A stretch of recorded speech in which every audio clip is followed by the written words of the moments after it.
Today, I want to give you guys my opinion on how to get better in math. And I'm not talking about any particular subject in math, but just mathematics in general. So how do you get better at math? My advice is simply this: practice without a fear of failure. Because it's only when you're making mistakes that you truly learn.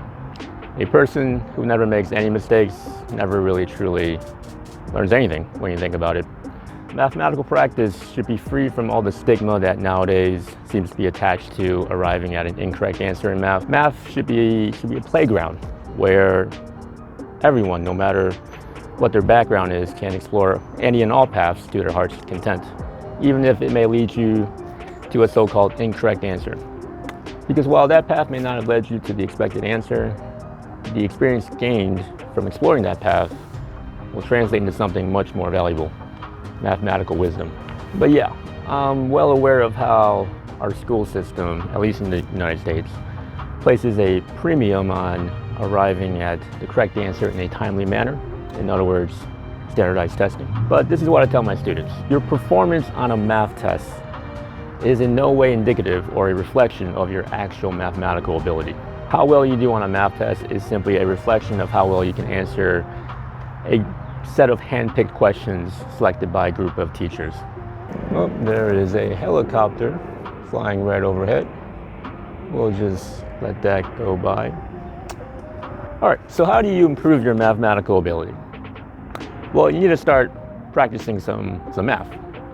And that surely includes the math problems that you encounter in school, but it also encompasses other problems in your daily life that you may not immediately link to math. In fact, you should consider those classroom problems as a sort of foundation or groundwork that will get you ready to explore more exciting problems in math. So let's take an example that we can probably all relate to.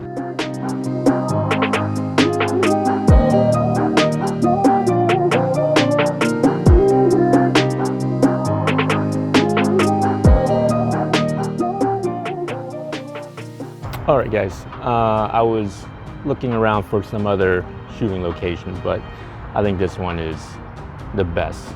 Look at this lighting. It's great, isn't it? All right, what were we talking about? Right, an example of how math can reach into our daily lives. Let's say you're dating to marry, right? How many people should you date before you decide that your current partner is the one? Surprisingly, math has something to say about this matter. And it's the optimal stopping problem. It goes by other names as well, but basically the gist of it is one should reject the first 37% of all potential partners, and afterward you would settle for the first person who is better than all your previous partners. That's what the math says. And actually, if you follow this strategy, the likelihood that you would end up with the best partner out of the pool of potential suitors is also 37%. So that's kind of cool. Now, of course, real life is much more messy. This is only a theoretical model, a theoretical strategy for, choosing when to stop looking. Because of course, the number of people we want to date before marriage can fluctuate on a whim. But my point here is simply to illustrate the broad scope of what is considered to be math, and also the ample opportunities in your daily life to think mathematically. All right, guys, I think it's about time for me to go and explore some more. So that's all for now. But remember, it's okay to make mistakes. As always, stay sharp out there.